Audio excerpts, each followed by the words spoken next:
kami sebagai penyaji atau penyampai materi 2. Sebelumnya saya ingin memperkenalkan diri. Perkenalkan, nama saya Fitri Ramadhania selaku moderator, dan Mas Muhammad Fatur Rizky sebagai penyaji, Kawai Tisha sebagai pembahas 1, Zarfana Bila Sukarman sebagai pembahas 2, dan M. Catur Andrean sebagai juru kamera. Baik, pada materi 2 ini kami akan menyampaikan 5 poin penting tentang ujian skripsi Abang IKD Gilgil Dwi Utama Jaya yang berjudul Sukses Story Resolusi Konflik Antara Masyarakat Desa Sumber Kelampok dengan Pemerintah Provinsi Bali melalui redistribusi tanah, tepatnya pada menit ke-21 sampai 40. Baik, pada selanjutnya kepada Mas Muhammad Fatur Rizky, waktu dan tempat kami persilakan sebagai penyaji. Selamat sore, assalamualaikum warahmatullahi wabarakatuh. Terima kasih kepada moderator yang telah membawakan sesi 2 ini. Sebelumnya saya akan menjelaskan atau memberikan poin-poin yang saya dapatkan dari materi 2 atau menit 21 sampai 40. Tapi sebelumnya Pak, saya kalau boleh saran, kami kesulitan mendengarkan videonya Pak, karena videonya suaranya terlalu pelan seperti itu, sehingga materi yang kita dengar itu agak kurang seperti itu Pak. Mungkin untuk kedepannya bisa video yang suaranya lebih jelas. Baik, terima kasih. Untuk poin-poinnya, poin pertama yang saya dapat itu yaitu kepentingan Pemprov Bali mengklaim tanah SHGU itu karena berdasarkan SK Kemendagri yang diberikan kepada Pemprov Bali. Kemudian yang kedua, menurut penyaji yang ada di video, Pemprov Bali mempertahankan tanah tersebut karena ada isu akan dibangun infrastruktur berupa bandara di Kabupaten Buleleng. Namun sayangnya ditolak oleh masyarakat setempat. Nah, pada poin 1 dan 2 ini saya kaitkan dengan paradigma fakta sosial, yaitu teori konflik dengan substansi. Berbagai perubahan yang ditimbulkan oleh suatu kebijakan berpotensi menimbulkan pertentangan-pertentangan yang terus-menerus. Kemudian untuk poin ketiga, yaitu Pemprov Bali mendapat bagian 30% dari total HGU, yaitu kurang lebih 514 hektar yang telah dibebaskan, dan kemudian isi dari tanah 30% itu menurut informasi berupa kebun campuran.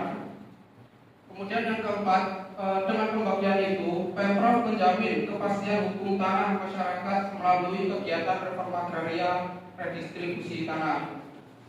Kemudian yang kelima, yaitu output penyuluhan kegiatan redistribusi tanah adalah berita acara. Jadi sebelum ada kegiatan redistribusi tanah itu harus ada data hasil PPT di lokasi yang akan dilakukan redistribusi tanah.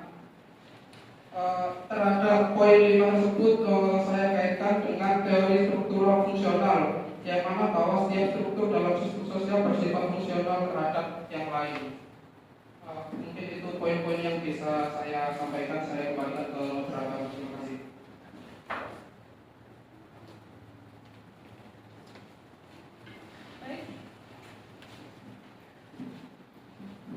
Baik, tadi telah disampaikan oleh penyaji Mas Muhammad Fatur Rizky. Selanjutnya kita akan mendengarkan pembahasan atau pertanyaan dari pembahas 1 kepada Mbak Kawai Tisha. Sudah tepat, kami silakan.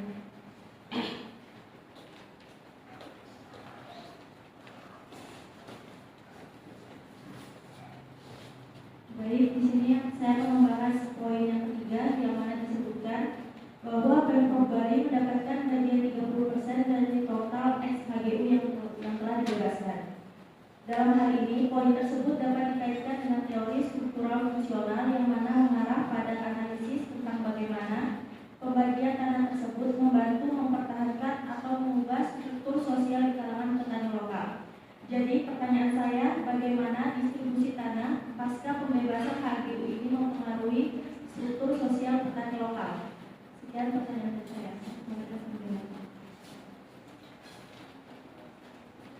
Terima kasih kepada Mbak Kawai Trisya sebagai pembahas 1. Selanjutnya kita dengarkan bersama pembahas 2 yaitu Pak Zafar Hanila. Waktu dan tempat kami persilakan.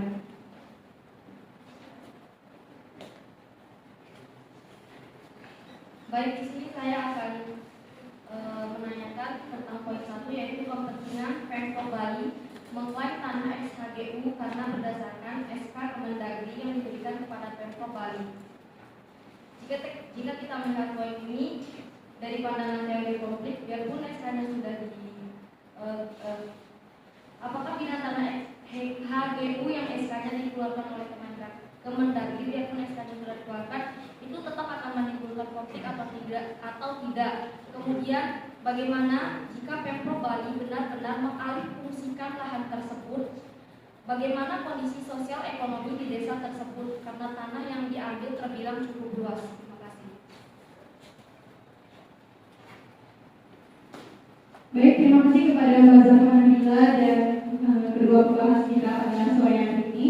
Selanjutnya saya kembalikan kepada penyaji, kepada Mas Rizky yang berdepan. Persilakan. Baik, terima kasih atas pertanyaan dan pembahasan dari para pembahas. Baik, saya akan menjawab pertanyaan dari pembahas pertama dulu, yang mana pertanyaannya itu bagaimana distribusi tanah mempengaruhi struktur sosial petani lokal, seperti itu. Baik, saya akan menjawabnya. Jadi bagaimana bisa mempengaruhi struktur sosial. Jadi dengan redistribusi tanah ini bisa dapat meningkatkan akses dan kesejahteraan masyarakat.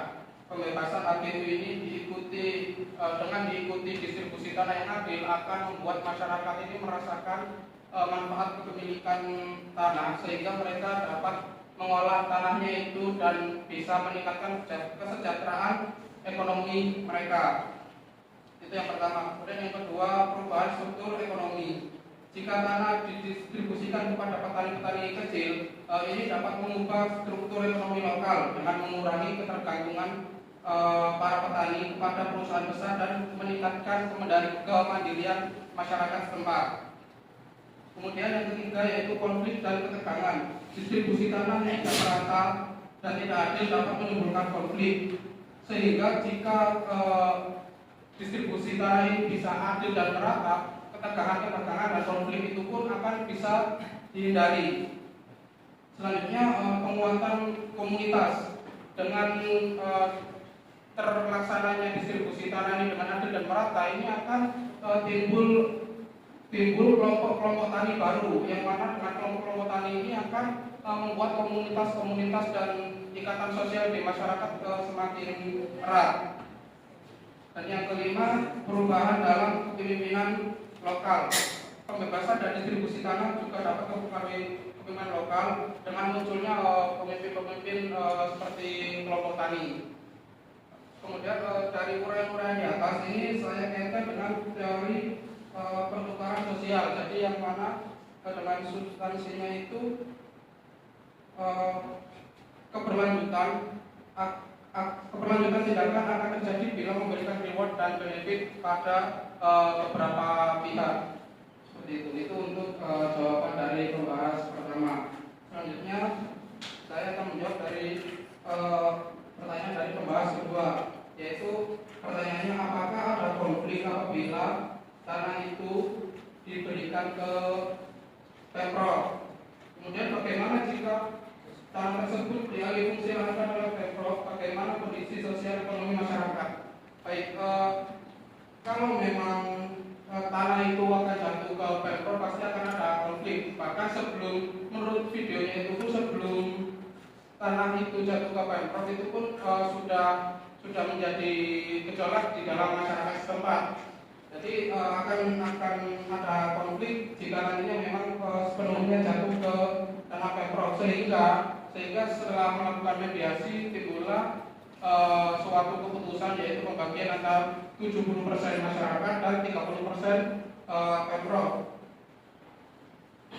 Kemudian bagaimana jika benar dialihfungsi lahankan? Nah, untuk kemudian bagaimana dialihfungsi lahankan ini, pemerintah tidak bisa sewenang-wenang merubah alih fungsi lahan karena harus mempertimbangkan tentang keruangannya, rencana tata ruang wilayahnya itu harus dikaji lebih lanjut bagaimana terhadap ketahanan pangan, swasembada pangan nanti yang ada di situ, dan bisa terkait juga dengan infrastruktur apabila akan dialih fungsi lahan. Untuk jawaban saya yang kedua ini saya kaitkan dengan teori perilaku sosial dengan substansi berdasarkan hal-hal yang diperolehnya saat ini dapat diprediksi perilaku seseorang di masa yang akan datang. Sekian jawaban dari saya. Saya kembali ke moderator. Terima kasih.